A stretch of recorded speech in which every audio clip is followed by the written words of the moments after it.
Combat Sports Today, Combat Casual, back again with another episode of Combat Conversations, breaking down the weekend of fights for all you wonderful people out there.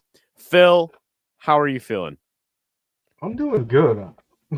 I'll be honest, right now, I was trying to send a link to my Twitter chat, and it says I need a passcode now. What the fuck?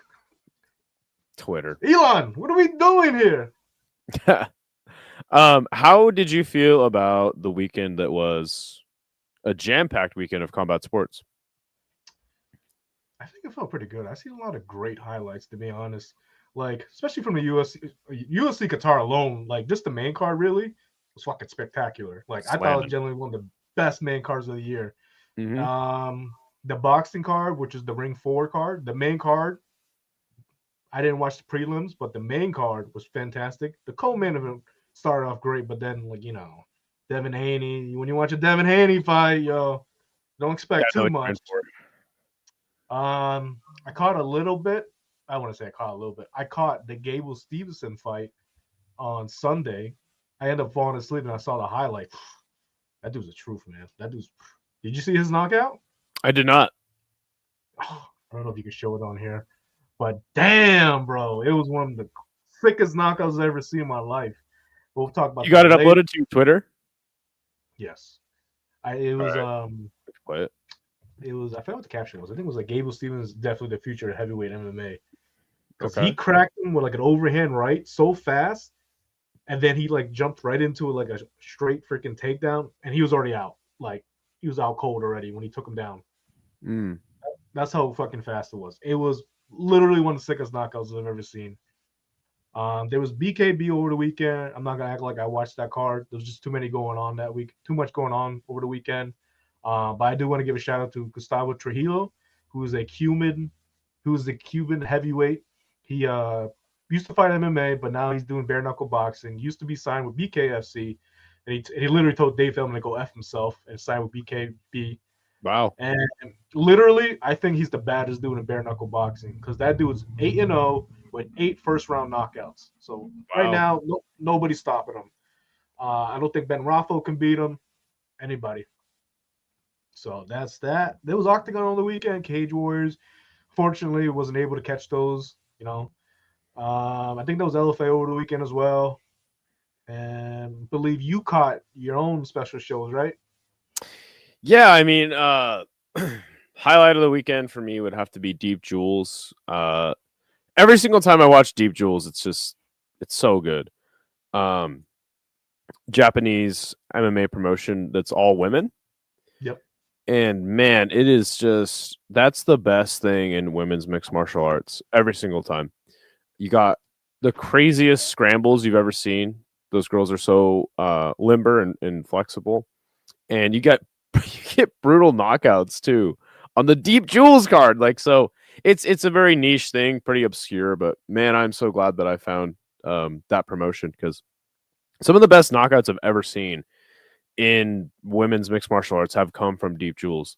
So is Deep Jewels a part of Deep, right? Yeah, it's their women's promotion. They also, it's a little bit different. They don't have grounded knees for the women, which is kind of strange. Those cards are like 12 fights long, and it's like, you're like, man, 12 fights, 1 a.m, but I think the shows go like 2 hours. So they got fast pacing, huh? Oh, the pacing is fast, the action's high. So yeah, Deep Jewels. And also I just want to play what I thought was the best highlight of that card. Shozu Oi. She is gonna be a problem in women's mixed martial arts. I guess I don't even need to do this. She's I think this is her second or third fight. And she is just this, she's just a tiny chick, but man, does she put it on these girls. Check out this sweet submission that she hit on Deep Jewels.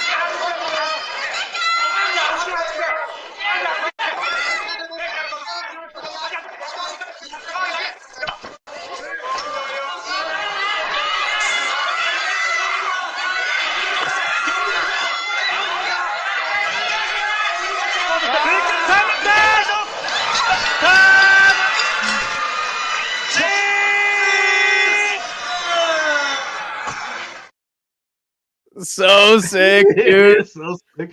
You text me that, and you're like right before we were talking about the show. You're like, he just randomly send me a video of that of that, and I'm just like, what the fuck did he just send me? I'm like, oh, he was definitely watching Deep over the weekend, and I seen that. I'm like, yo, that's a nasty submission. Scarfold key lock. Oh my gosh! And so this chick is like, she looks like an anime character. You know, she's just like this really tiny chick, big giant eyes. And she's just like super, like, you know, sweet and unassuming. Lovely. But when she gets in the cage, she mauls girls, takes them down, hits ground and pound. She fights at a really high pace. 2-0. My new favorite fighter is Shozu Oi. Shout out to Shozu Oi. She's the future of women's mixed martial arts.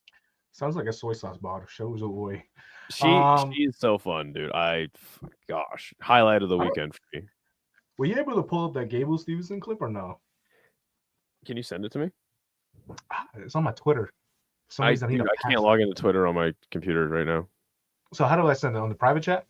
Dude, can you just click it on it in your Twitter and present it? Can I do that? Yeah. But yeah, Deep, man. If you guys get the chance to watch Deep, I highly recommend it. It's usually on a Saturday night. After everything happens, we got Deep.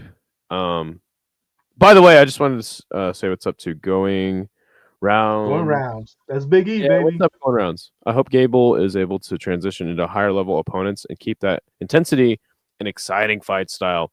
Yeah, certainly seems like an injection of life. Much needed one, too, into the heavyweight MMA landscape. Yeah. Yeah, but can you present it? All right. Can you see it now? Yeah. Okay, and we'll do it like this. Go. Watch how fast it is. Hand landing on Steveson, and Steveson just puts time out. Gable Steveson.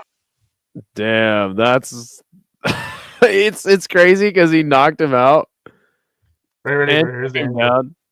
Oh, but it wasn't the wrestling; it was the power in the hands of the great Gable Steveson. It's funny because he wasn't even going. He was like, that wasn't even like a. He didn't put everything into that left hook because it was like a feint to like go in for the takedown. So wow, that is nuts, man. It's sick. Impressive what he's doing in his short like combat sports career, or at least besides wrestling, obviously, but like from like September till now, like he made his LFA debut, got a quick finish, does dirty boxing surprisingly, nobody saw that coming, gets a crazy first round knockout, and then he goes into APFC and just does this. Like, yeah, he's against cans, but like that's what he's supposed to fight in the beginning. I don't know why everybody assumes that he's supposed to fight the elite guys at the beginning, but like he's doing what he's supposed to do. Well, right? Also, what I don't have any like inside information on this. I believe that he needs a certain amount of fights before like the commission will sanction him for like a UFC fight. That's what I think, but I could be absolutely wrong. Because Brock Lesnar was 1-0 when he joined the UFC. I think it's a bit of a different time. That's my theory. You could be absolutely right. I could be totally wrong on this, but I think that, and also he needs to get that experience just fighting in a cage, you know? So CM Punk didn't have a fight at all. So what's that? CM Punk. Yeah, I understand that. Yeah, I mean, how many years ago was that? It wasn't that long ago. I mean, and then you saw how that worked out for him, right? Yeah, it is what it is. Mickey Gall was 1-0 when he joined, so. But I mean, again, it's like Gable's a young dude. He's an Olympian. I think he's trying to take his combat sports career like seriously. So maybe I guess I'm totally wrong on that, but I think regardless, I think like getting that cage experience is important to him. So of course, because you see other promotions, they'll build up a guy from the ground up. UFC just refuses to do that for some odd reason. They'd rather just have you polished already when you come in, like Bo Nickel. Like you could just sign the guy when he was 3-0. They just put him through Contender Series and whatever. I don't think you put Gable Steveson through a Contender Series. I think what he's doing right now, he's building a lot of hype. He's going to be in the UFC, like unless PFL or Ryzen, whatever. He could do a couple one-offs with Ryzen. That'd be kind of cool. That'd be sick. Can you imagine? They're just like, fuck it, let's just sign grounded knees. Dude. That'd be so sick. And he seems like the type of guy that, like, you know what? Let's have some fun. Because before even going into mixed martial arts, he was doing WWE. He was doing he was trying to be in the NFL with the Buffalo Bills. So he was just trying out things. And then it didn't work out for him. And we all knew, like, this is the route you should be taking. So he's finally taking it, and he's doing amazing. Do you have any other highlights on your Twitter from the weekend? Well, I can't show UFC. There's Octagon, but I don't have it uploaded. I don't know if you saw that crazy standing triangle submission. But wait, that's something we can do in the future. We could just like have your Twitter up. That's a good plug for you too. Just like, hey, like here's this. Go. So that's something we'll implement in the future, guys. We're trying to. This is our 4th episode. We're trying to get the show better and better as the weeks go by. By the way, I just want to say what's up to Xenu. Hope you're doing well, my friend. I know that you've been very busy, but I'm super glad you could catch the show this time around. He was out before he hit the ground. It's a good way to come up. Don't rush it. Yes, he's on a KO tour, and I think he needs to keep that up 100%. Good to see Alina. Hope you're doing well. The highlights are cool. Yeah, it's definitely something we should implement into the show moving forward. But yeah, as far as that was the highlight of the weekend for me was Shozo Oi. Show of the weekend, I would say Deep Jewels. But I got to tell you guys about the show that I covered. Beyond Combat from Indonesia. Shout out to all of the Malaysians and Indonesians who subscribe to the channel. You guys helped me get over 1K. So thank you guys so much. But I got to tell you, man, Beyond Combat, it sounds really awesome when I explain it to you. It's what they call kick striking. So in Indonesia, they have a mix of Muay Thai and kickboxing. This is just the only way I can like explain it in my head. So there's no clinch.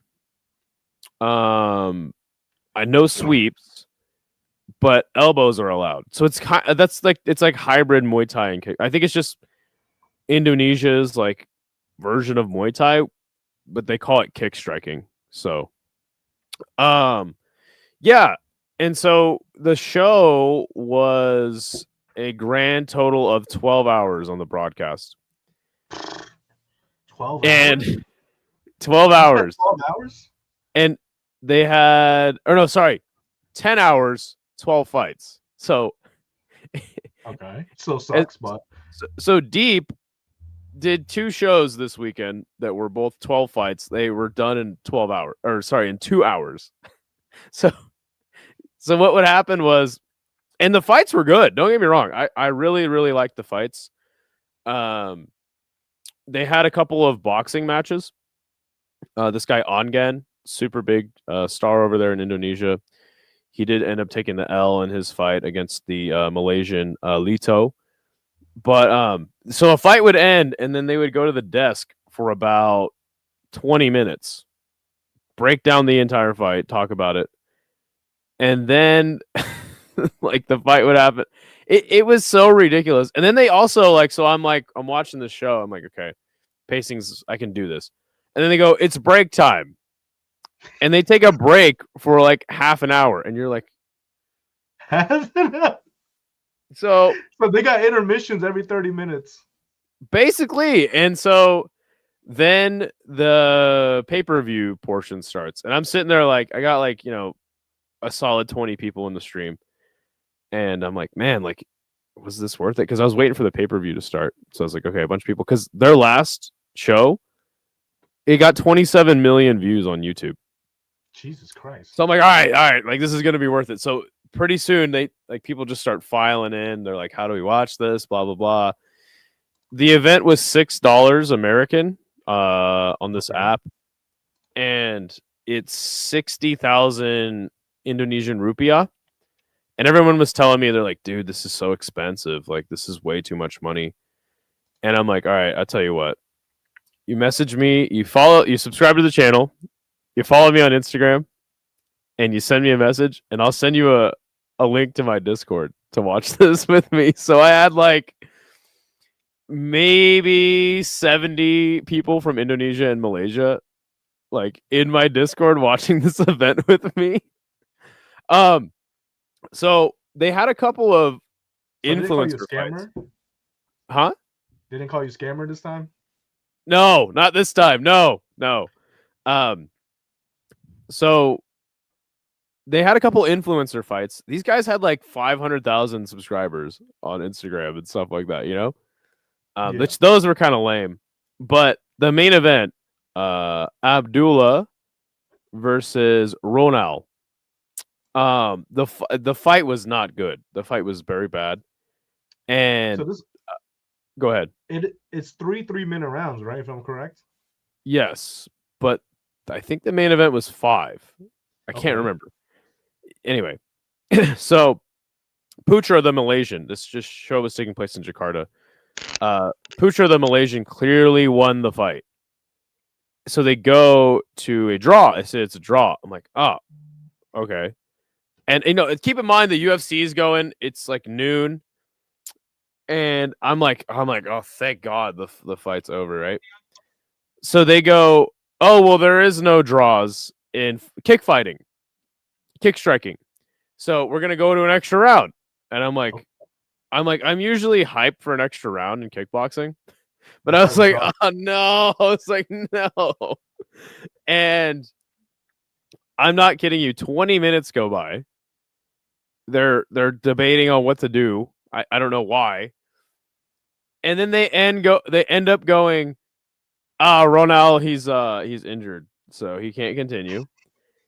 But don't worry, guys, there's gonna be a rematch of this fight on the next Beyond Combat. And I was like, oh my gosh. So shout out to all the Indonesians and Malaysians. They are the nicest people. I swear these people are the nicest people. They're like, hey man, like, we're so sorry that you were traumatized by this event because it was bad. And they were pissed about all the yap. So you will watch it again. 100% King JC. And I'll tell you why. Because that event got 80,000 views on the channel.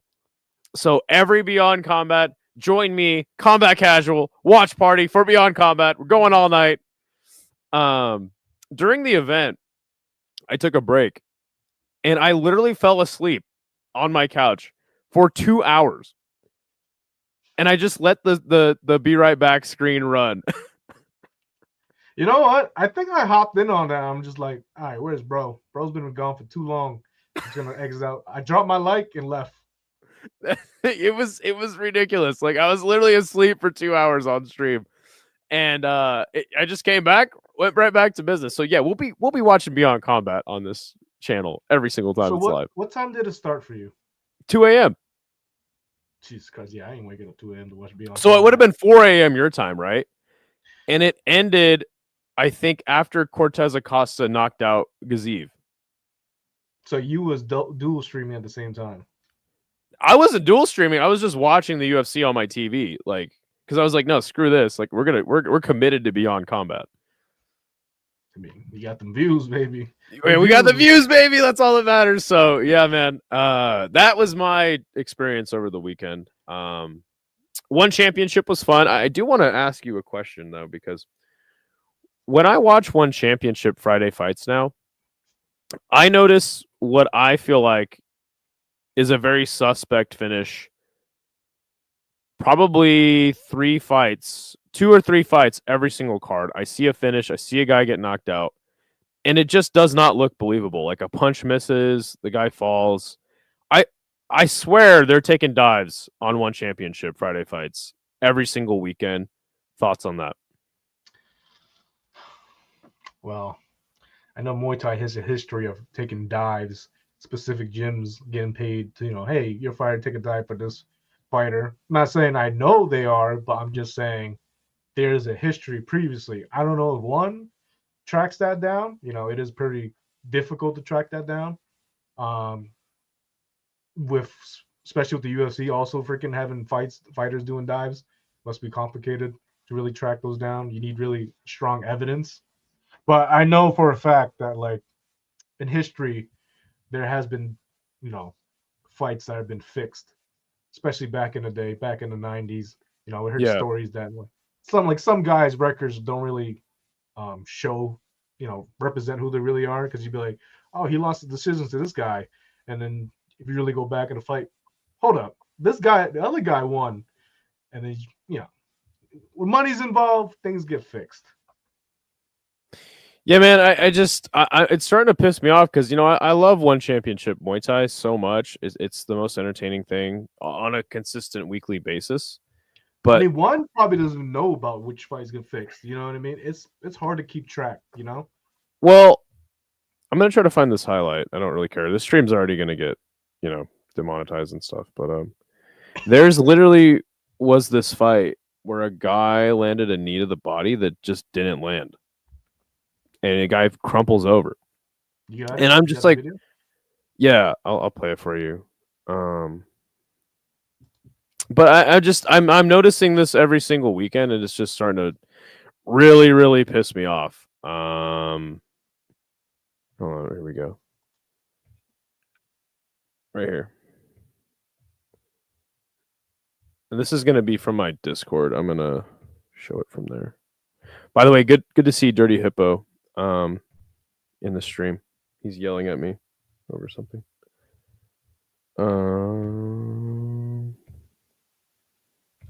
I'll try to full screen this. Early night. First Huga here on Look at how this knee just straight up doesn't land.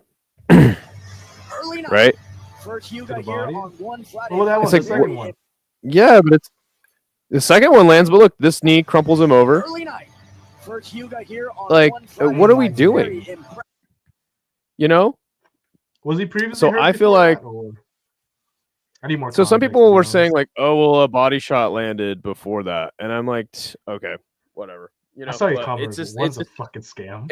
It's just a trend I'm noticing lately that is just really starting to bother me when I watch One Friday fights. Because again, I love One Championship Friday fights, man. It's awesome. Also, shout out to Half Dead Frank. He actually posted highlights in my Discord all weekend long. He is the man. Did you see that nasty ankle roll? Ankle. I saw the ankle roll. Let's see. Oh, please no. Yeah, guy rolled his ankle super bad. And calculated his Ramazan up, but also unpredictable. He'll feint. Oh my god! I think he broke his ankle. Check this out. Yeah, I've seen the highlights. Look at that! Look at that! Completely sideways. He'll feint. Look at Wheezy, man. Oh my god! Yeah, Brutal. that was. Actually, let me. That was bad. That was really, really bad. So let me check out some comments real quick. $6. Those kids in the night. Oh, come on! How dare you? Insane. I agree with you exactly, Phil. Been saying that to you about one for so long. You really have. You've been saying like, dude, these fights are fixed. They're taking dives. They're betting like crazy over there. If you watch the guys and they get KO'd, they rarely go stiff. They just dropped and pretend to be asleep. It's so true. If they pay me, I'll take a dive. Play the minute before the stanza. I can't. Shamil Ghaziv took a dive for Waldo that looked like the femur from the blunt force trauma of the kick. It was brutal. Yeah, that was nasty. That's definitely. But regardless, maybe that's not the best example. Fair enough. That guy did take some shots to the body before that, but I'm just sitting here like, dude, like this is starting to really, really upset me, man. Like there's so many dives on these KOs that I'm noticing. And you're saying that they have a history of doing that. Fair enough. I don't know, man. It's starting to kind of like. I want to say one has a history. I'm just saying Muay Thai in general. It's getting to the point where I'm like, okay, why am I even watching this? And it does really well on the channel. But I don't know, man. So, yeah. We had one championship Friday fights, which is always fun, even though I think most of our fights are fixed now. And then we had the UFC card, which was extremely eventful. We don't have to go through everything. Well, we'll go through everything, but we'll just kind of talk about some of the fights briefly. I did not watch this one. You were saying this was extremely boring. Denzel Freeman does end up getting the W, but in a very, very boring fight. According to you, you still stand by that? Yeah, man, this fight was shit. This is why heavyweight MMA looks bad. Both of these guys were making their debuts, and I wish they never fucking signed with the UFC after this fight. Next fight, please. Okay. Nurullah Aliyev, big favorite, takes on Shamrock, who put up a hell of a fight. This fight was really, really fun, and I think that Aliyev finally got tested in the striking. Dude's only 24, about to turn 25 next month, literally. So, got a lot of high hopes for him. Any thoughts on this one? I know Shamrock was a big signing from Octagon. You know, one of the bigger names in Octagon. Finally signed with the UFC. Yeah, not too much. It's kind of what expected. You know, Shamrock's a really tough dude. We all knew he was going to lose. Well, I didn't think he was going to finish, but he didn't. And yeah, kind of just lived up to what it was expected. It was a good fight. Narudiev, a guy I never was impressed with. He got a vicious first round TKO of Ryan Loder. Super gnarly right hand, folds up Loder like a cheap suit, and he goes down in the first round. Psych for Narudiev because I don't think he had a lot of hype, and I thought he kind of sucked before this fight. So, the guy's got power. I'm with you on that. You know, I didn't really have much stock into this fight, but it really woke up the crowd with this one. So Qatar needed this knockout to happen, and yeah, I don't know where both fighters goes. I don't think Ludier is that great, and Ismail didn't really have much high stock in him. Not much to say about this fight besides a sick knockout. Yeah, well, I just want to plug the show we do every week on Sunday. We match make after every single UFC card. Who's up next? Go check that out. It's uploaded. It's 2 hours long, so go watch that shit. Go watch it now. No, not after the show. Sorry. Alexandre Topuria beating Beksat Almakhan. Just dominating. I thought this was a very dominant fight. I am super stoked for Topuria. He looks like the real deal. Had no problems with Beksat Almakhan, who is a good wrestler. Got a quick knockout over Brad Katona in his last fight, so people thought he had power. But yeah, man, he did the damn thing, and I think he looks really, really good. A great addition to the bantamweight division. Yeah, man, the Topuria brothers are gonna be a problem, man. He kind of whooped his ass, to be honest. I don't know who'd you put in his as his next match. Who'd you put? Just to give a little plug for your show again. Ricky Simone. Ricky Simone. Okay. And I just want to mention that show I do every Sunday, which is already uploaded. Go watch it. The chat votes on who should be next. I give 4 suggestions. I go through the rankings, and yeah, we go through all that. So, Matua is saying your audio is a bit low. Can you turn it up a little bit? Turn it up all the way if you can. If not, I'll turn mine down a little bit. Now. Oh shit, that's my volume. Story of the fight says, did I miss the Gable talk? He ran through that dude like the lady who couldn't give consent. It's okay because the Minnesota law states that if you're both intoxicated, then it doesn't matter. So, yeah, he didn't commit any crime, even though we know we all did. Yeah, that's literally insane. Story of the fight. Yeah, we played the highlight. So yeah, good to see you, bro. Anyway, yeah, your thoughts on Topuria? He said he's going to be a problem. He's going to be a problem. Put him on the same card as his brother or Marab, where all the Georgians would be. He'll be. He's going to be a name we're going to watch for a while. So 100%. I think he'll probably get cracked. I think he'll get pushed to the top a little bit faster than most guys. Me too. And I mean, he's almost 30 at bantamweight, so yeah, it's now is the time. So I think Ricky Simone's a great matchup for him. I was thinking Marcelo's getting him next, but we'll see. We'll see. But that's kind of along the lines I was hoping for his next fight. Just like a guy with a few fights, a crafty vet. Let's see if he can outdo a crafty vet. So yeah, that would be perfect too. But yeah, along those lines. Abdul Rahman Yakiyev just steamrolls Cerquera. This guy looks like a really fun prospect. He's very young as well. Any thoughts on this? Super sick finish for him. That's what I'm saying. Minus 2,000 is crazy. I know, right? And you know what? When people get those odds, I respect them a lot more when they do what they're supposed to do when they have those odds. If you're a minus 2,000, you do not go to the decision. I don't care what anybody says, unless you really freaking 10-8 every single round. But still, minus 2,000, that means you're supposed to obliterate the guy in the first round, and he did it under a minute. 33 seconds. That's what you're supposed to do. 100%. The other guy he beat, he was a scrub anyways, I'll be honest. But that's what he's supposed to do when you minus 2,000. You could have made him minus 4,000, to be honest. But, I want to see him against all the scrubs for a few more fights. Super young dude. Not that many fights. This is his 8th fight, right? I want to see him against all the scrubs. All the scrubs for just a little bit longer. Build this highlight reel up. Yeah. I have him against Tuco Tacos next.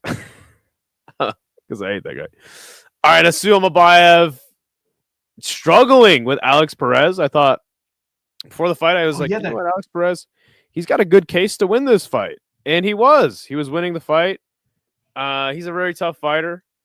But Asil Mabayev just snatches up that standing guillotine real quick, subs him. Was cool to see Asil Mabayev go through adversity in this fight and still get the job done. So any thoughts on this one? Wait, wasn't Alex Perez like just dominating like the first 2 rounds, right? If I'm correct. I thought he was. Again, I was watching Beyond Combat, half watching that. Appeared that he was. Some people said it could have been 1-1. I thought that he was clearly whooping up on Asil Mabayev. So it was cool to see him, get that sub. Because here's a guy who doesn't have a lot of finishes, Asil Mabayev. Yeah, he was I'm pretty sure they're both top 10 or top 15 at least. Asil Mabayev, he took a really bad beating to Manel Kape, from what I remember. I don't know after that fight. I think he fought Charles Johnson, if I'm correct, or was it the other guy? But yeah, props to Asil Mabayev. He got the W, and Alex Perez, I don't know, man. I think his UFC career is getting shortened. I think so. He has 1 win since 2019. No 2020? Way. Yeah, 1 win. And that's the Mateus Nicolau KO. So you know how many cancel fights Alex Perez fight? A lot. And guess who his win before Nicolau was? Nicolau. Juicy A Formiga. Juicy A Formiga. Like, Formiga?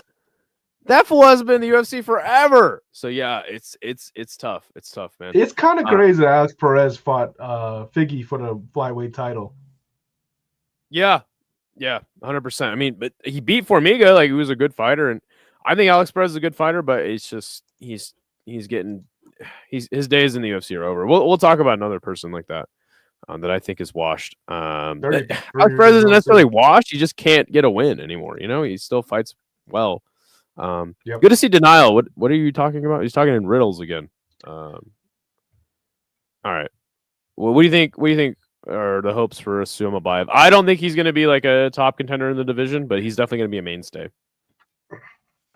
He ain't going to be cracking top 5 anytime soon. He'll probably stick around for the top, around outside of top 8. I don't think he's in the 6 or 7 range really. He's 31. I'm not really too impressed by him. He's the type of guy you give the upcoming guys to. Yeah, 100%. Nicholas Dalby and Sagid Izakamayev had a just boring fight. This fight sucked. This fight completely sucked. Really bad. I think it was boring because Dalby got knocked out in his last fight, so he kind of just wanted to play this one safe. And I credit to him, he out-grappled the man from Dagestan. Khabib. Yep, so that's cool. But yeah, man, what a terrible fight. What a terrible fight. Yeah, Sagid, is that his name? Sagid. I know he previously fought for one championship. Previously fought for Eagle FC. And I'm pretty sure he beat Shinya Aoki as well. That was his last fight before this was a TKO of Shinya Aoki. I guess there was some hype him coming over. Some people were hyping him up because his win over Shinya, I guess. But like Shinya's washed as hell. Damn, this fight really fucking really sucked. Oh, he meant to say funny hat rule strikes again. You said funny hate rule, so I didn't know what you were saying. It's not a riddle. Anyone who wears a funny hat has a better chance to win. Everyone. Oh yeah, 100%. Funny hat. Why do you think I'm wearing my beanie? Like, trying to win. Daga can. Oh, come on, Dirty Hippo. Yeah, it was good though. It was good to see Dalby get the win. I'm happy because everyone told me he'd lose, and I was like, Dalby's got this. So I love Dalby, man. Yeah, he's 41. His fight though, sucked. man. I'm sorry. It was terrible. Yeah, let's move on. Speaking of a fight that did not suck, Luke Riley gets one for the Cage Warriors crew. I thought he was losing the fight. Same. Up to the point where he lands that nasty left hook on Bogdangrad. I was like, again, I'd never seen a Luke Riley fight, so I was like, dude, this guy clearly has power. He could get the dub. I'm picking Bogdangrad to win. And man, that left hook was so beautiful. It was this dude, Mark Magsayo. You know who Mark Magsayo is? No, I do not. He's a prodigy of Manny Pacquiao. He hit a beautiful left hook on a guy in a boxing match, just like this one. Guy comes in a little too far, left hook, down he goes. Super sick KO for Luke Riley. Happy for him, but we'll see. We'll see how it goes for him in the UFC. But this is a great start to his UFC run. Yeah, nice little comeback. He was losing that first round. I was, oof, maybe the Cage Warrior guys aren't that good as they used to be. Fucking comes back in that second round, popped him right in the fucking face. Had him on the ground. I was like, oh man, he's not gonna take advantage of the knockout. He's just standing back up, and I'm just grounding, pounding him, freaking putting him out cold on the ground. I was like, all right, Luke Riley, I see you. I heard the hype. I heard about you. Let's see you can do it again. Yep. What is he at? A featherweight? There's a lot of strikers at featherweight. And your matchup show, who'd you match up against? I don't remember. Hold on. Uh-oh. Ah, man. It's a 2-hour show, man. Tell me some slack. Who did we put? I was going to say, give him Darren Elkins. That's an easy win right there. I actually mentioned that. I actually mentioned Darren Elkins. Oh, you're going to love this, dude. You're going to love this. All right. Nate the Train Landwehr. Okay. That's not a bad fight at all. That's not a bad That'd be fight. a banger. I would say give him the former Cage Warriors champion Morgan Charrier. Is that his name? Charrier. Ooh, that's a good one too. I think that Charrier is a little, done a lot more work, has a little more standing power. Needs a higher ranked guy. Personally, but that's another fun fight. Yeah. But I think Nate the Train is that would be so fun, and they test his grappling a little bit. Getting a little war. I think that'd be really fun. So yeah, excited to see what Luke Riley does. I hope when they go to UK, they put him on the card. So yeah, especially when he went Patty and everybody else. That team, I believe, that team is what Patty. Who's the other guy? I'm always trying to think about the guy with the Scouts accent. Mm-hmm. Oh man, I know he comes from a good team, but yeah, great fight. Excited to see Luke Riley do more damage in the UFC. Yes, 100%. Dirty Evo says he just sent Dana a strongly worded email making a case for Ewing's title shot. Hopefully so. The dude's a construction worker, so I know how it feels. We got to talk about probably the moment of the card. Cinema. This is cinema right here. Absolute cinema, 100%. Kyoji Horiguchi coming back to the UFC. The Gooch is back, baby. The Gooch is back. How many years? And dominates Tagir Ulanbekov. Gets that sick kick, hurts him. Just clowns old Tagir, gets the sub, and calls out Pantoja in one of the best promos I think I've heard in a long time. Dude, I thought, man, stoked for Horiguchi, man. Dude, now a lot of people are writing off Horiguchi as washed. Me somewhat, just because, I don't know, man. Shame on you. Shame on you, Phil, for writing off Kyoji Horiguchi.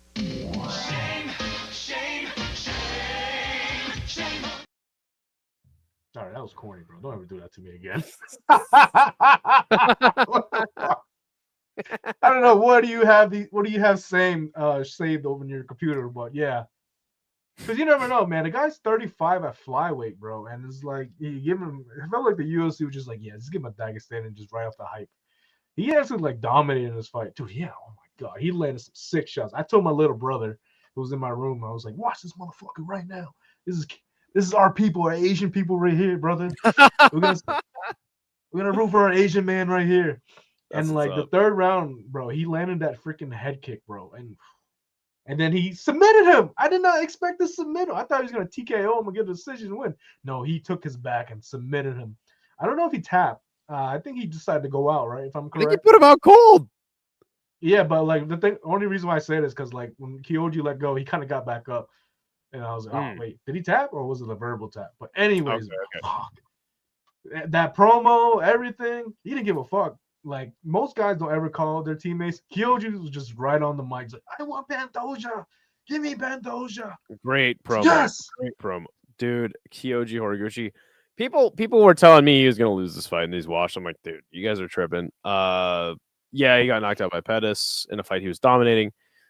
Since then, he out wrestled Hiromuto Ogikubo and Makoto Shinru, two fantastic wrestlers. So I was like, hey, Tagir, he's decent, but he ain't that dude. And he had his nice little run in Ryzen. Kyoji did, comes back to the UFC, gets it done.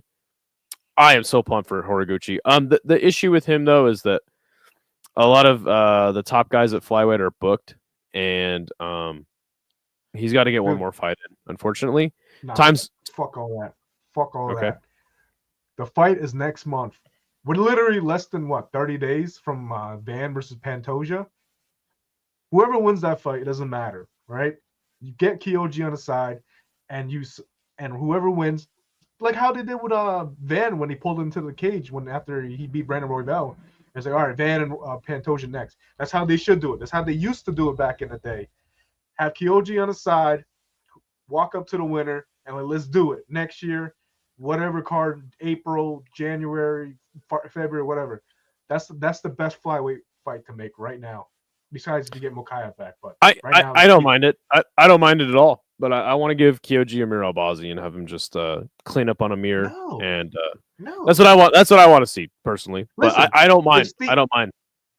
If Steve Erceg and Kai Asakura can cut the line, Kyoji is 10 times better than both of those guys.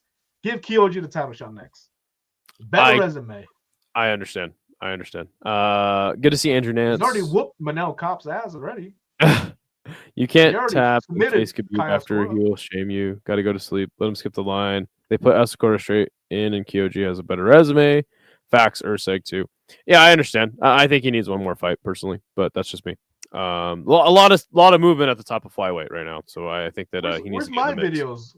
Let me get the boo thing, whatever it's called. I need. You want the boo? Soundboard. You want the boo? You're gonna boo me? Yeah. Gotta cut a promo on me real quick. You suck. All right. Boo this man! Fine. Let me cut the promo. Oh, sorry. I thought you were cutting. My bad. We'll get our comedic timing down a little more a little bit later. But yeah, fair enough, man. Whatever. Screw you guys. All right, next match. Waldo Cortez Acosta on short notice puts away the sea cow, the manatee. They are a protected species. Pete is going to come after him for this one. But he puts down Shamil Gaziev. I am so jacked. Did the damn thing. Your thoughts on Waldo Cortez Acosta? I used to be a Waldo Cortez hater because I used to hate watching his fights. And then he kind of hit the switch where he kind of just became exciting. I think after like his Ryan Spann fight where he kind of just like knocked him out, and then I was like, all right, it's Ryan Spann. Who really gives a fuck, right? And Ryan Spann was never that great to begin with. And then he fought Sergey Spivak, whatever. Like, fight was okay, I guess. Yeah. And then he kind of gave my respect when he fought Sergey Pavlovich. I was like, all right, this dude's game. Like, even though he lost, he's down to throw hands with Sergey, and he kept himself in there. And then he fought Ante Delija. I don't care what anybody says. Like, he had a right to the eye poke, And people were like, oh, that shit was bullshit, whatever. But you seen his eye. His eye was fucked up. Delija, freaking whatever. He was pissed, whatever. You got knocked out, bro. Like, you eye poked him, then finished him. But then they made the right decision, restart the fight, and then he knocked him out, right? Cool. I fuck with it. And then he comes in this fight in 2 days' notice against Shamil Gaziev. Flies halfway across the world. Yep. And the fact is like, people are like such big fans of Shamil. I'm like, why? For what reason? Why? He's funny on Twitter. He's funny on Twitter. He's funny on Twitter. Wow. Like, that's a big reason why I should be his fan. And Waldo Cortez just knocks him out in the first round. It was a beautiful knockout, too. When he throws that freaking right hand, he throws it like a fastball because he used to play baseball. And he's Dominican, Dominicans get that baseball in their blood. Let's go. You know what I'm saying? Just like my boy Jay says, like, yo, we're Dominican. Like, we got that, we love baseball. Oh, yeah. And I always have this thing on Twitter where you make heavyweight great again. I'm not going to lie. With Waldo selling himself as the pirate because he got eye poked and he still fought in one, especially right after Tom Aspinall. I got the eye poke and he quit. Sorry, quit. That's a strong term. didn't continue to fight. And yeah, he's playing up this whole pirate gimmick, and I like it. I think I wouldn't be mad if they gave him a title shot next, or we're gone, unless it's interim, whatever. But I'm liking what he's doing. He's kind of making heavyweight great again in my eyes. No, you broke it down expertly. Like in LFA, he was a monster, and the UFC comes and out wrestles Rebellis to Spain. A lot of the fans turned on him for that. But I think that his confidence is fully on 10 right now. He's getting KOs. He's very fun. Salsa boy doing the damn thing. I think he wants. So he said he wants another fight before the year's over. And I think the only realistic person that would actually fight him is the man who called him out, Walter Walker. He actually has a broken leg. Walter Walker? Yeah, he actually fought his last fight with a broken leg, apparently. Wow. Okay. Well, never mind then. That's who I thought the only realistic person that would fight him in a month. But yeah, well, I didn't know he had a broken leg, so thank you for informing me. But yeah, Waldo Cortez Acosta, man, he's just climbing up the ranks, and I think he's now fun, and I think the fans are starting to realize he's pretty fun. He can be fun. Guzzi was pumped. He trains with Wally in AZ, so it was like redemption from one of his teammates to another for Tommy the Train. Yeah, that's what's up, man. Yeah, I'm hyped to see Guzzi back when he's off the suspension. So yeah, man, no, exactly. GSP, Khabib, Islam chose wrestling to win, and they are goats. And Wally does it versus a TKD black belt, and everyone hates him. Yeah, the people that the fans decide to attach themselves to makes absolutely no sense to me. It's like Gaziv, and you're not going to recognize like Waldo Cortez Acosta is improving, getting his confidence up. It makes no sense to me. MMA fans are the most fickle, especially UFC fans. So. Waldo for the title shot 2026. Let's go. I'm with it. All right, there you go. Dominican Papi. Miktelbeck Orobai knocks out Jack Hermanson viciously. I'm very, very sad. I really, really like Jack Hermanson, man. He's a super nice guy. I would say he's one of the good guys in MMA. Those are hard to come by. What can you really say about this one? Jack's washed. Hate to say it. You got brutally knocked out by RoboCop and decided to go down to 170 against a guy who's moving on from lightweight. Less than 4 months in between. I think it was 4 months. Yeah. In that, yeah. Yeah, this was like this was sad, to be honest, really, because Orobai does not knock people out like that at all. And when you get knocked out like that by Orobai, and you really need to consider calling it quits in your career. Do something different. Maybe go into grappling. But he's a great grappler. He wrestled Hamza at one point. Yeah, Orobai is used to submitting guys, or ground and pounding them. And this guy freaking went to war with Tejas Rebecki and a bunch of other guys, and he pushed you out in like one shot.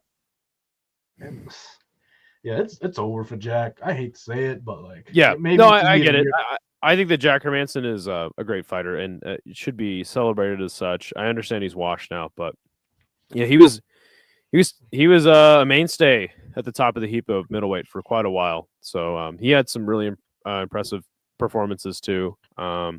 So I like Jack Hermanson, but I fully agree it's time to call it quits. But for Miktelbeck Orobai, I did say it's a weird one to match up. Both men debuting in the weight class. I did say he should fight Kevin Holland next.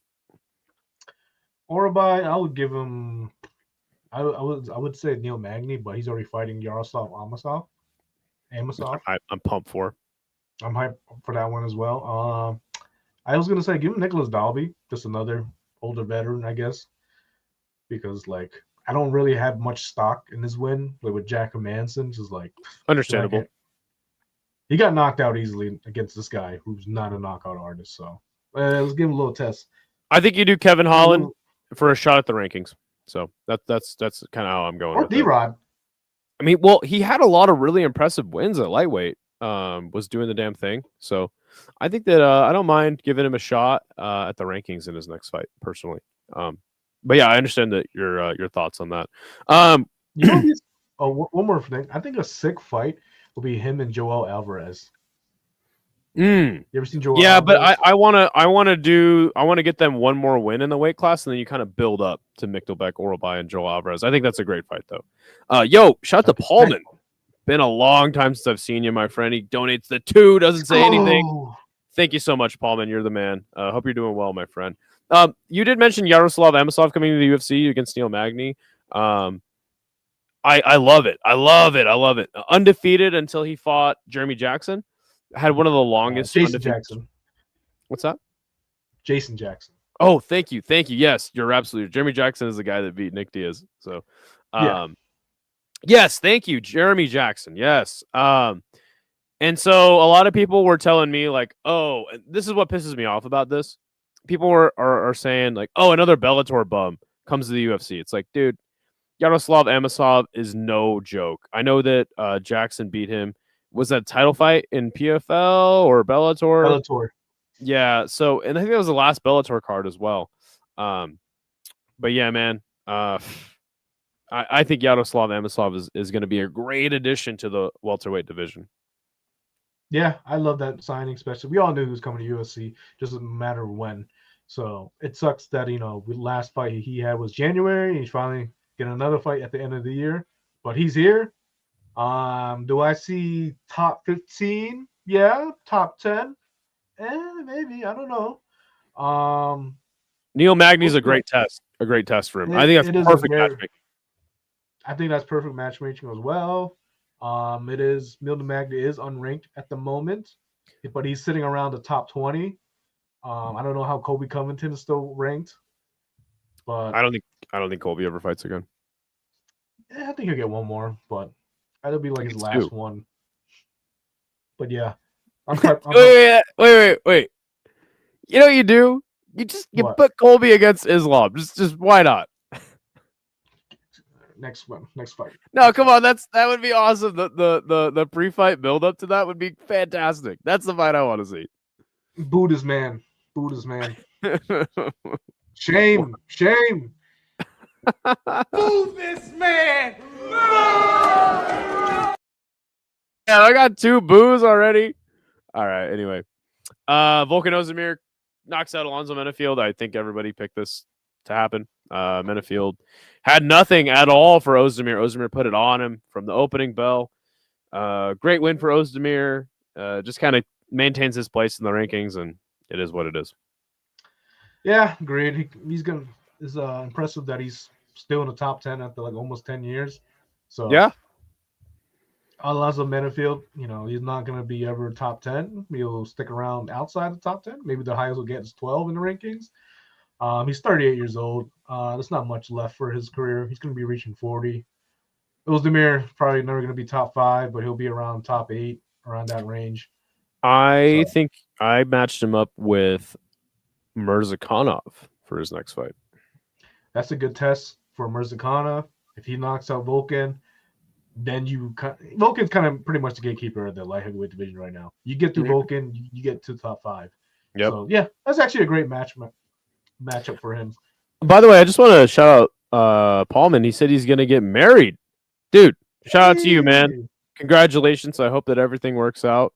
Yeah, man, that's awesome news, man. Shout out to you, man. Hope you're doing well. To you. Hope you're able to watch fights afterwards. But anyway, yeah, man. No, shout out to Paulman, man.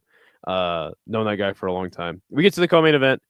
Ian Gary beats Bilal Muhammad in a fashion in which I think everybody thought that he would. Just one step ahead of Bilal.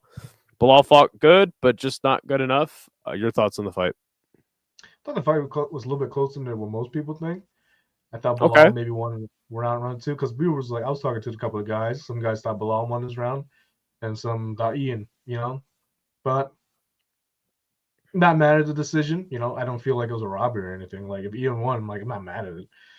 But I mean, Bilal thought he won apparently. But yeah, good win for Ian. I don't really have much to say about his fight. I thought it was a good competitive fight. Ian says he's gonna kill him, like he always says with all his opponents, but then he gets into a decision. Yeah, I mean, it's funny that that's a criticism of Ian Gary because, like, oh, you mean the same thing Sean Strickland does every single fight and then goes to a decision, but nobody hates him for that. Oh no, they do. Trust me, they do. People love Sean Strickland because he's right wing. Is what it is. I don't even care what his political views. He makes me money. Hey, everybody's got the entitled to their own opinions. I don't really care for politics, so it doesn't bother me. No, I understand, but I'm just saying, like, that's why he doesn't get criticized for, as much as Ian Gary does. I think it's fair, but I have Michael Morales next for Ian Gary. honestly, you could put him in a title shot because, you know, if you put Shavkat, sure, it'll be a great fight. But then if you want someone who's going to talk, it's Ian Gary's going to talk more and sell the fight more than freaking Shavkat is. Yeah. But then Shavkat's been out for a while too. So, like, do you put him in the kind of not like a warm-up fight, but like a good test for him, kind of like Armin and Dan Hooker was later in this fight. You know, Armin was out for a while, so they kind of gave him not a warm-up, but like, you know, somebody in the rankings, but someone that he can beat in the rankings and do well against. I think they're going to do that with Shavkat for a fight that he might take. It could be Sean Brady, to be honest. So I see Shavkat. And a lot of people disagree with me on this, but I'm going to stick to my guns. I think you do Shavkat versus Islam. I think he's the only person that can give Islam a true test in the weight class. I think he's going to lose, but people disagree with me because of the layoff. Fine. Either way, I still think that you do Morales, Ian, and you do Prochez and JDM, and I think that's how you match up the welterweight Grand Prix. You give Shavkat the title shot. You already know Islam's not going to fight very often, so that's how I feel about it. I totally understand if you disagree, though. I don't know. I'm cool with it. Like, welterweight division is so hot right now, where you can kind of place anybody in a title shot right now. Like, if you want to say, "Yo, Michael Morales looked way better in his fight against Sean Brady than everybody else," put him in a title shot. You know, sure. He's sitting at 3. Why not? Right? It's not like the UFC fucking respects their rankings. You know, no, they don't. They kind of just feel they're probably thinking about putting Paddy Pimblett instead of Armin against Ilya, right? Which one's gonna sell more? Yep. Especially with Paramount now. So, like, you know. I have my own thoughts about sell more big money fights, right? Like, I don't think those really exist. That's just me. But yeah. I think that the fight really that I want to see the most at welterweight right now is Carlos Prochez and Michael Morales. I mean, that's the fight. That's the fight. But we wait a little bit. We wait a little bit for it. We wait. Just give it a little. Can you imagine that for a title? There's so many bangers. But yeah, I mean, you could do Prochez, JDM. You could do Morales, JDM. Like, those are good matchups too. There's so many good fights. Like, I talked with the other guys. It's like welterweight's booming right now. I mean, even Usman, you could throw him in a fight with these guys. It'd still be a great fight, you know? Leon Edwards is on his way out. Even Buckley. I don't think Bonfim's that good. Like, those guys are outside the top 5. But, you know, it's good matchmaking, though, because you will get a good fight out of it. Maybe not against Ian, Michelle, and Gary, but everybody else will be fine. He's too good, man. He just has this style where he just wins the rounds, man. And I respect him for it. A lot of people hate him. Understandable. He's not very exciting, and we'll talk about another fighter on a boxing card that's similar. But yeah, you had Arman Tsarukyan absolutely dominating Dan Hooker. It was not close at one point in the fight. I thought that this would end in like a 3rd round TKO, cumulative damage. Arman says, "Screw that. I'm a sub this dude," which is sick. I mean, I don't even know when the last time he got a submission win was, but yeah, I thought Dan. I didn't think Dan would win. You know, obviously, I thought Dan would do something to Arman. And he didn't do anything to him but try to guillotine him. And honestly, like, I thought it was really stupid, but also extremely badass that Dan Hooker went for the guillotine. I was like, yo, like, there's no way in a million years Dan Hooker would sub Arman Tsarukyan. But he's trying, and that's fucking awesome. Thoughts on this fight? When he went for that guillotine and Arman just kind of, like, spun out of it. Alligator rolled out of it twice. That was so cool. That was literally one of the sickest escapes I've ever seen in my life. So cool. Like, now, like, I used to make fun of Arman doing those freaking, like, alligator rolls, whatever he was doing his neck, like, on Instagram. Like, you know, when he puts his head on, like, the ground, spins in circles. Now makes I see sense why now. he does it. It makes total sense now. You know what? You keep doing that shit because I like that shit right there. Because now Dan Hooker jumped for the gilly, whatever, and then freaking nope, not today. And Arman said nope, rolled over, got on top, submitted him, and that Arman whooped his ass on the feet too.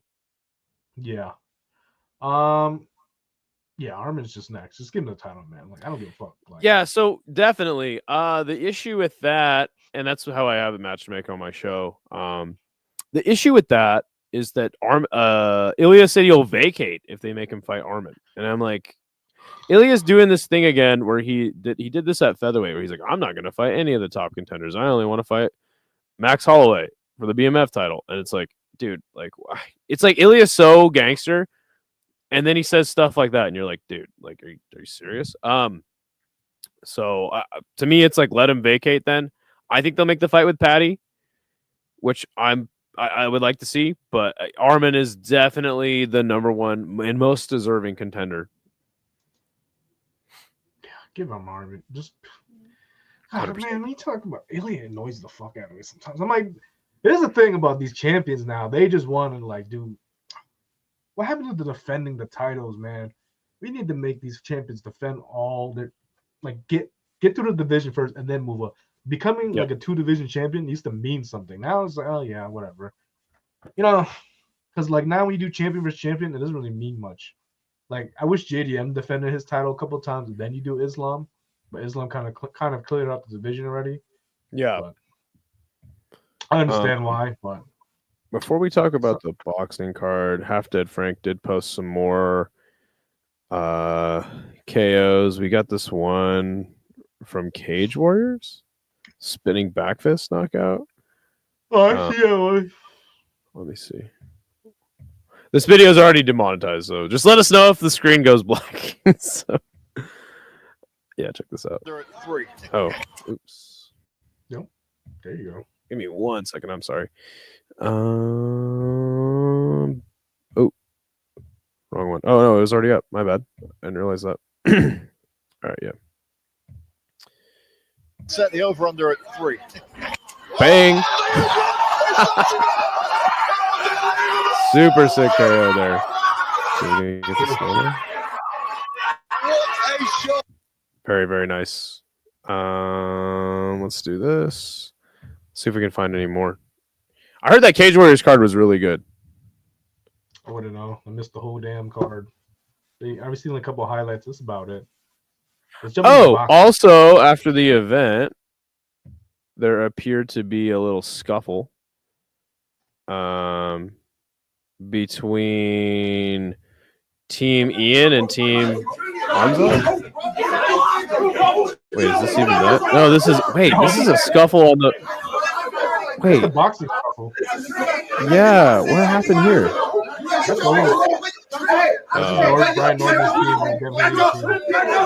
Oh, okay, I didn't know that. Okay, so there was a lot of heat on this fight. I didn't realize that. Okay. I thought they posted that. My apologies. What else we got? Shout out to the Discord. Beyond Combat, dude. Oh, here's a highlight from Beyond Combat. Let's go. Dude. You know goddamn well I want none of that shit. Jumping switch kick. Oh, wow. How about they get out? That reminds me when Yarde Put him out. What a knockout.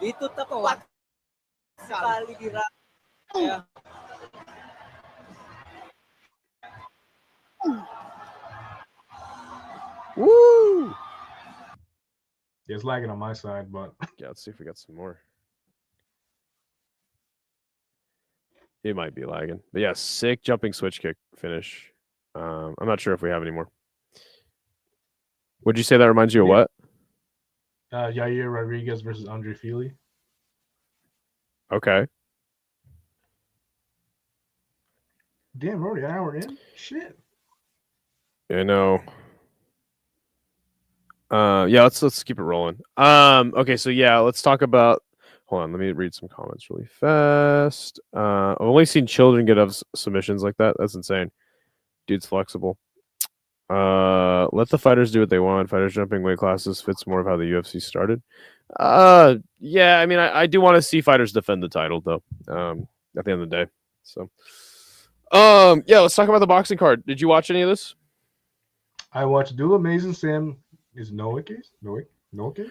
I think this was the best fight of the weekend. Abdullah Mason, Sam Noakes. Oh, hands down. This was the best fights I've ever watched. Straight, all gas, no break. Mm-hmm. Sam Noakes was tough. I always enjoyed Abdullah Mason, but he really has terrible defense.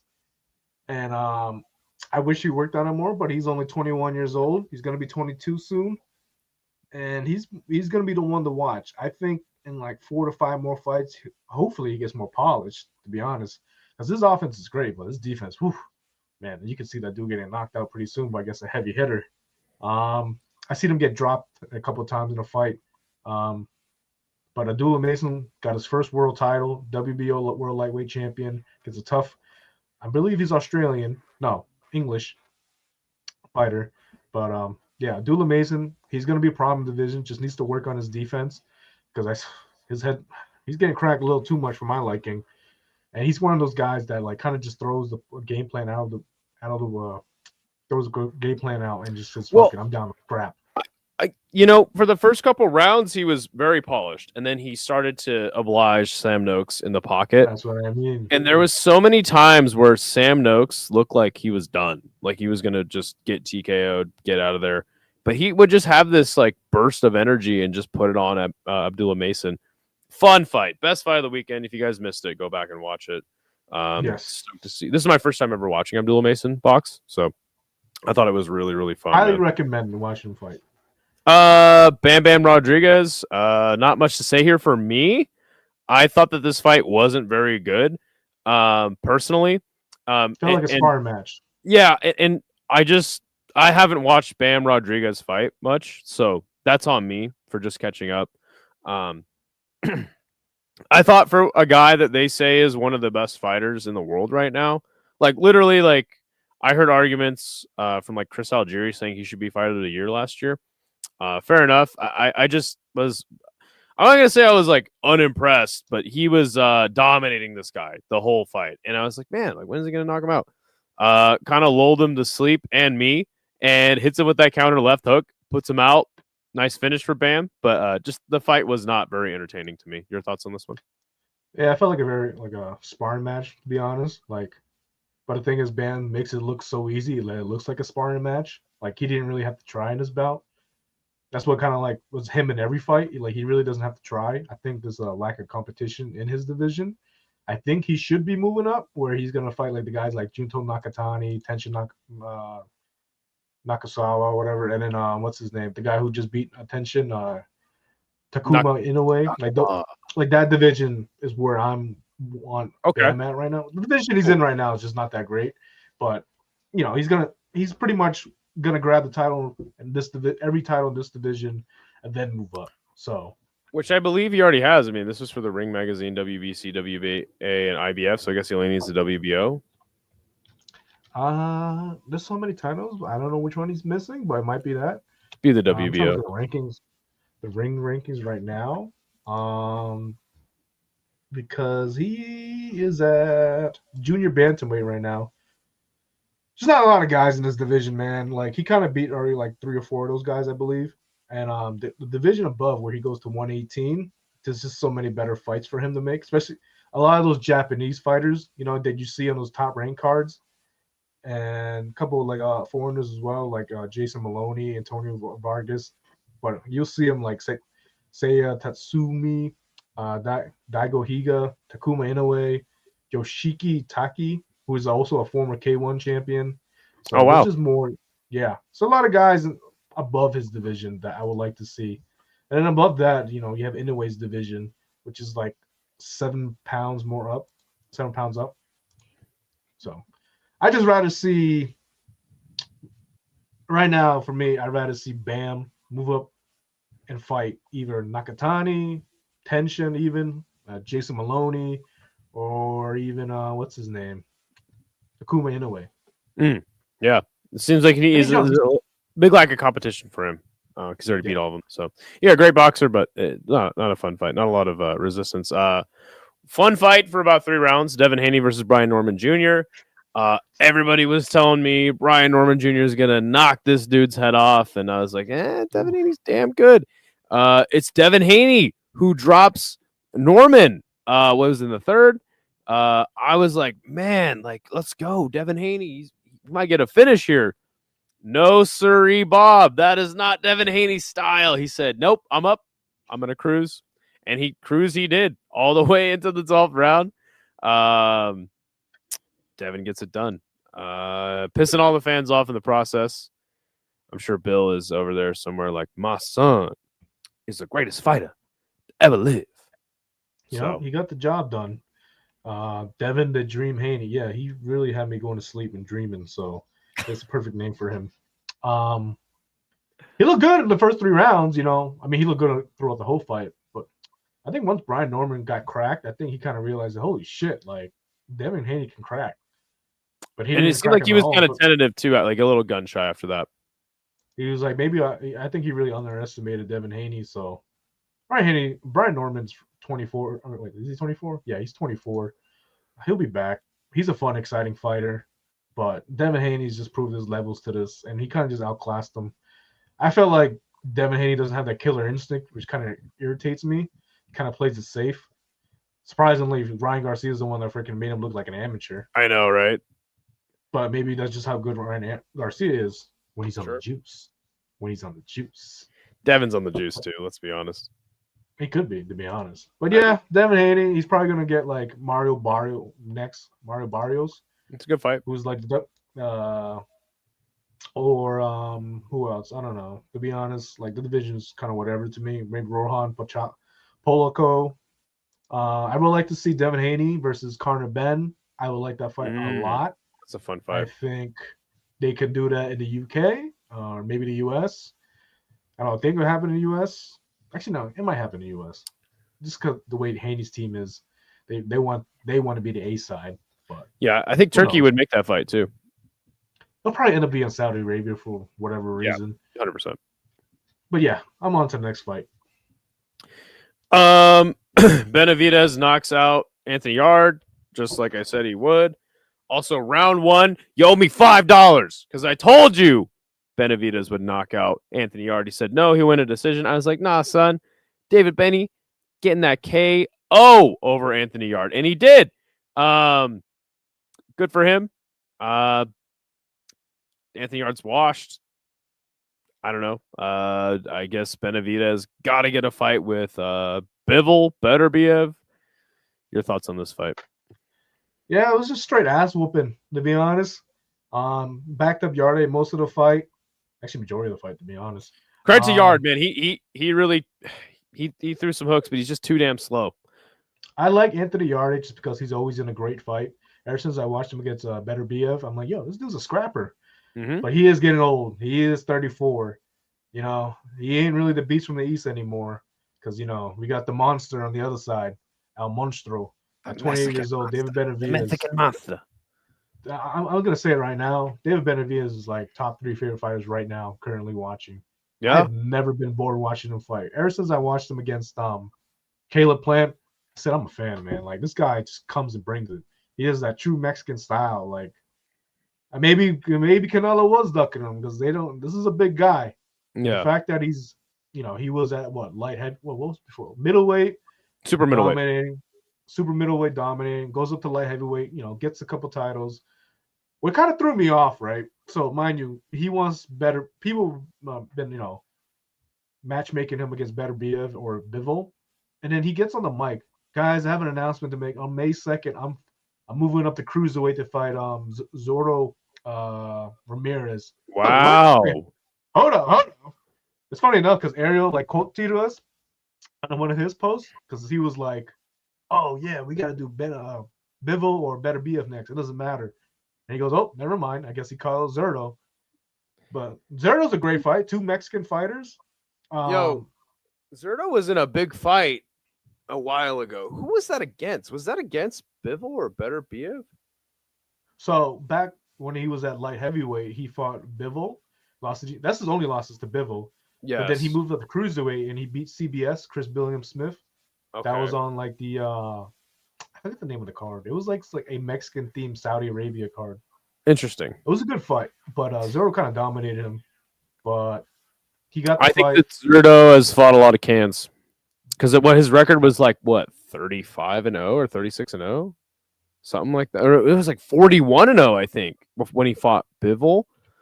And then Bivol obviously schooled him. I think Benavidez murks that dude too. And I'm right there with you, man. I really like Benavidez, man. I've always been a fan of him. Been very fun. Canelo 100% ducked him. I would have too if I was Canelo. I was like, Benavidez? I'm gonna fight I'm gonna fight Jaime Munguia. Like, what are y'all doing? Yarde was pretty good. I think he was just at the wrong weight class, to be honest. I think he got kind of outgrew his weight class. Well, and his speed he's so much faster up at light heavy. So I can't imagine, cruiserweight he's gonna do well. Don't know what he's doing, but whatever, man. David Benavidez is the man. Well, he's gonna be a lot faster at cruiserweight, obviously, but like there's a big gap between cruiserweight and light heavyweight. Because guys can walk around like between 176 and 177 to 200 pounds. So it was like, I don't know, man. Like, how big are you? Like, will your power translate to cruiserweight? Because that is a massive gap. People like said that about him moving up to light heavyweight, though, dude. Like, I don't know. I think David Benavidez is the truth, man. But if you think about it, right? Because what's the difference between middleweight and light heavyweight? 7 pounds. 7 pounds, right? And then you go into cruiserweight. These guys, all right. So let's say he's weighing in at 175. Cruiserweight 190. Cruiserweight's 200, I believe. Is it? Oh, damn. Okay. That's why I'm like, damn, bro. Like, all right, like I respect it, but it's like, so the limit is okay. So the limit at light heavyweight is 175, right? And then the limit at cruiserweight is 200. That's 25 pounds difference. And I'm just like, if he knocks, Zerto's never been knocked out either, so. Denial says that he will have room to actually put some muscle on, and being faster, he can afford to slow down slightly and still be faster at cruiserweight. Yeah, I think David Benavidez is the truth, man. I think he's the truth as well. The last card of the weekend that was just jam packed with combat sports was the Tenshin Nasukawa Takuma Inoue card. I watched the whole thing. It was on Amazon Prime only in Japan, so I did watch these first couple fights because I'm in Japan, according to my VPN. Ryuga Sato got a sick knockout over Koji Kajiwara. This fight was actually not aired. Riku Matsuda was whooping up on Jose Miguel Calderon. And Calderon, this is turning into a really fun fight. And then there was a clash of heads. They called the fight off. Super bummer. But yeah, then you had Tomoya Suboi versus Carlos Cuadras, who I've heard of, and he's fought all the big guys, all the big names in this weight class at 114. Roman Gonzalez fought him a couple times. Yeah, and Suboi, man, this dude cleaned up on Carlos Cuadras. Carlos Cuadras couldn't do nothing to this boy, and they mercifully stopped it in the 8th round. This dude is legit as hell. I think this is like his 4th or 5th fight ever, and they gave him like special permission to become a pro because he was an Olympian. So yeah, this dude is the truth, and super stoked for what he'll do in his career.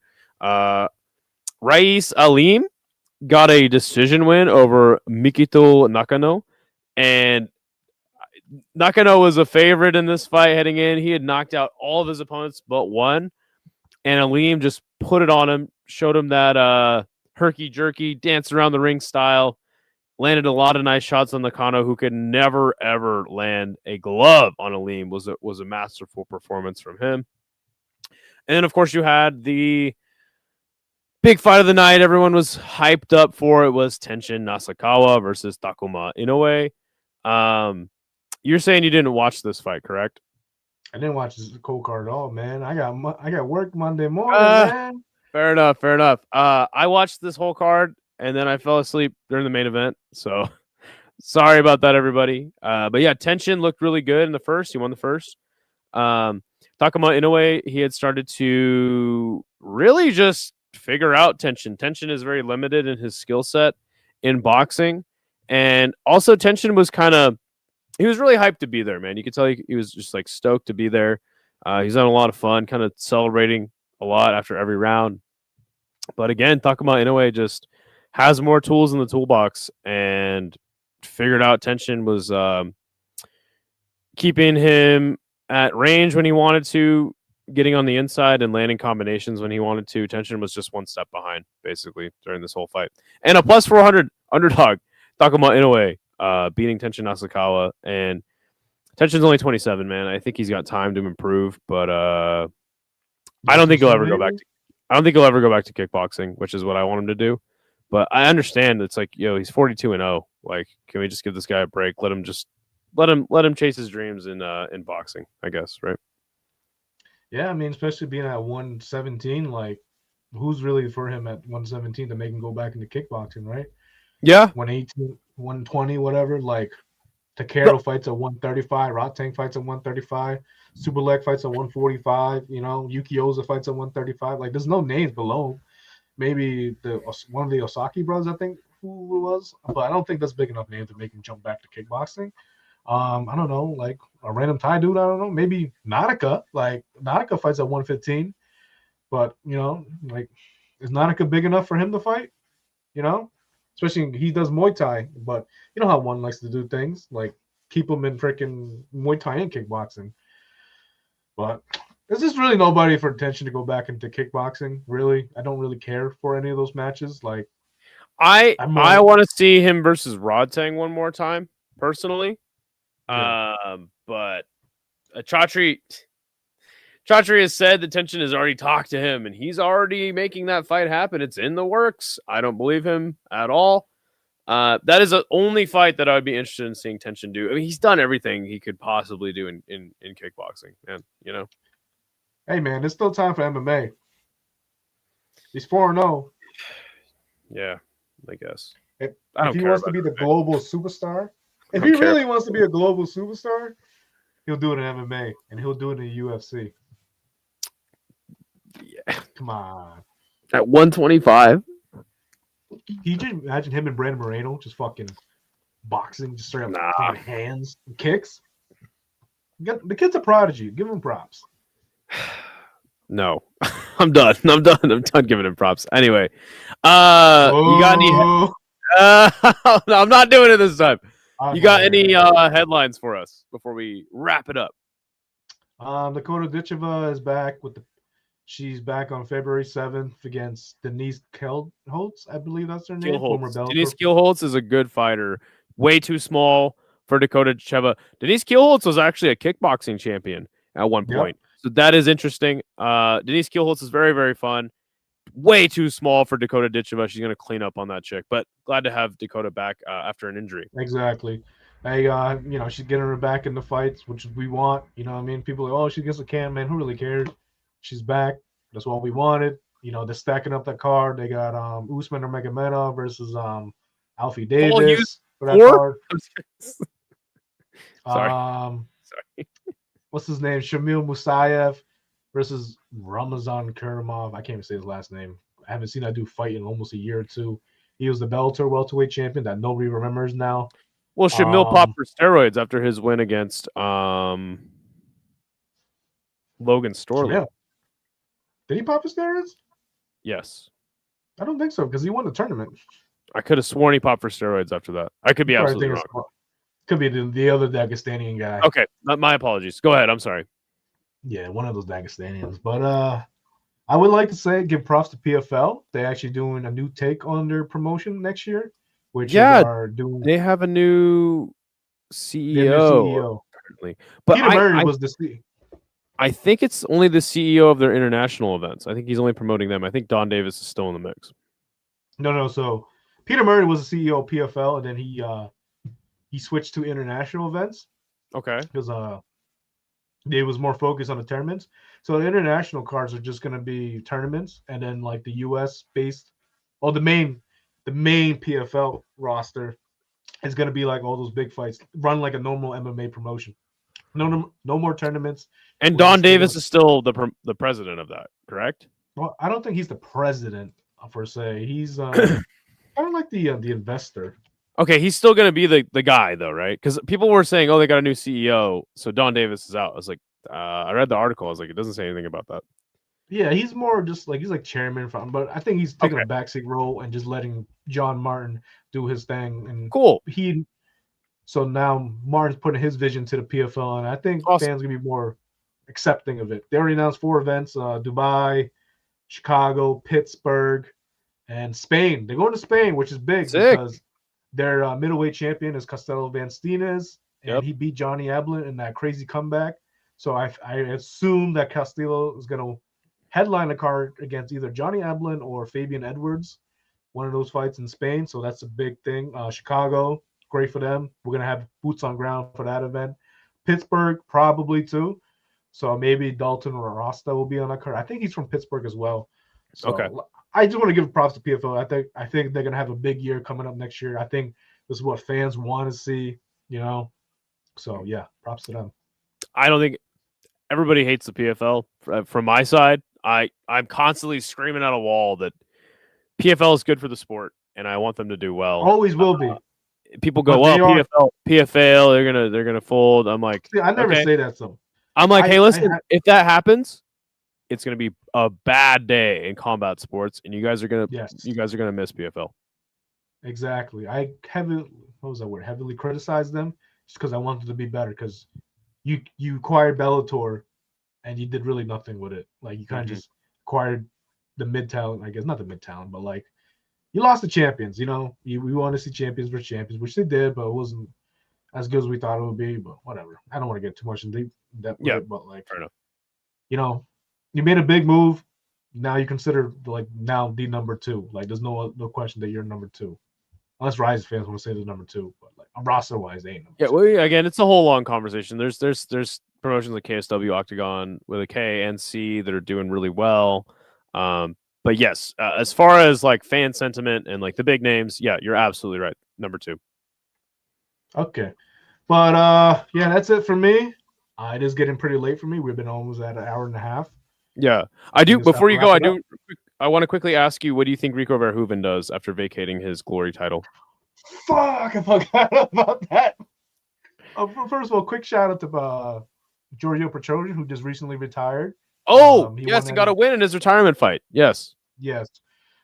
He was on a can tour, similar to fucking Sangchai. But yeah, we got knocked out in a one by Superbond, and then he just fought on Petrosian Mania for a while. So yeah, I think he just lost his fucking will to fight again. Oh, at least fight elite competition. But yeah, props to him, one of the greatest of all time. 109-3-2, which is kind of crazy. Insane.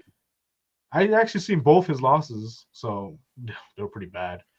But he's a hard dude to hit, and when he does get hit, he goes down pretty bad. But yeah, sorry to fucking shit on his fucking retirement, but yeah, props to him. Rico Verhoeven. Ariel says he has a lot of offers from promotions. Damn, it's tough because like you got the scoop. You holding back on us? It's not a scoop necessarily, but like it's more like if he goes to the UFC, right? Do they make him do a couple fights? Remember how they're doing it with Gable Steveson and shit? Just sign him already, right? Mm-hmm. Or I think the promotion that would willingly just give him the fight what he wants is PFL. And if PFL wants to make the right move, they'll book him and Francis Ngannou in a boxing match, kickboxing match, MMA, whatever you want to do it. Best out of 3, whatever. And it's just best heavyweight kickboxing versus best heavyweight MMA. Like no other way to sell it. They have the European connections. I think the perfect event. They have the best, in my eyes, the best way to promote this fight is that you do it in France, right? Because they have a fan base. Francis versus Rico, right? You're gonna have Cristiano Ronaldo there, big soccer superstar, and then you put Cedric Doumbé on the card. He's gonna have Mbappe, another superstar in soccer, and like for the optics, you're just gonna have every like big name soccer player there, and you heavily promote this card as a pay-per-view, or maybe you want to make it free on ESPN, whatever.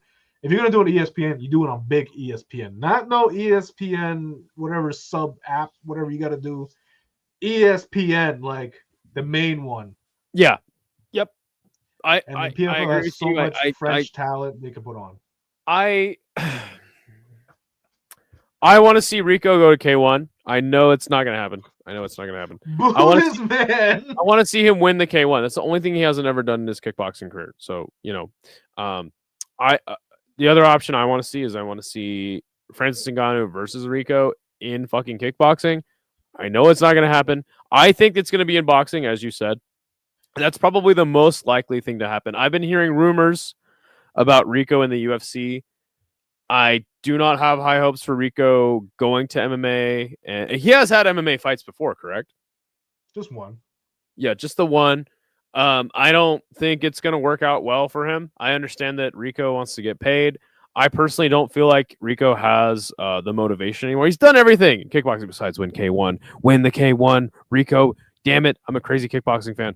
But I understand it. It doesn't do anything for him money-wise or whatever. I think that he just wants big, big fights, and I think Francis is the one that makes the most sense. I don't want to see him in the UFC. I don't care for him in the UFC because like Tom has this thing where he doesn't want to fight his friends when like 3 of his friends are in the top 15. So if Tom says I'm not going to fight him, let him become champion, well, what's the fucking point of that? Yeah, Francis and Rico, they train before, but they're not like best friends. Mm. That's the fight to make. You do the best, 2 of the best strikers on the planet for heavyweight, and just put them like PFL. Like, what are we doing here? Like you said, you get Francis his opponents. His opponent gets 200 mil flat minimum. Rico is a big enough star, heavyweight star. I think it was 2 million. I think it was $1 million or 2 million. Rico, there's no other heavyweight. Like I know Isha likes to say, "Feel the freeze." Like, no, please no. There's no other heavyweight. City Life catching strays. Listen, I like Phil DeFreeze. Seems like a nice guy. You know, he gets his job done. But like stylistically, I don't care. I think Francis stuffs his takedown and then he just grounds a pound and puts him out cold.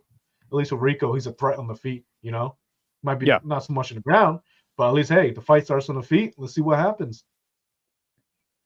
Rico Francis, that's it, baby. That's the only. Yeah, that's all that makes sense. It's the only one. That's how we ended it, baby. All right, sounds good, man. Well, thank you so much for doing the show. Do you have anything coming up on your channel? We got a couple of interviews that's dropping this week. We got an interview with O'Shea Jordan, who will be fighting in the Black Combat promotion for the Black Cup, which is like the MMA World Cup. Check out when is it taking place? March 2026, I think. Okay, got it. Marking it on my calendar now. But that's it for me, boys. Cool. No UFC this weekend, so I'm gonna have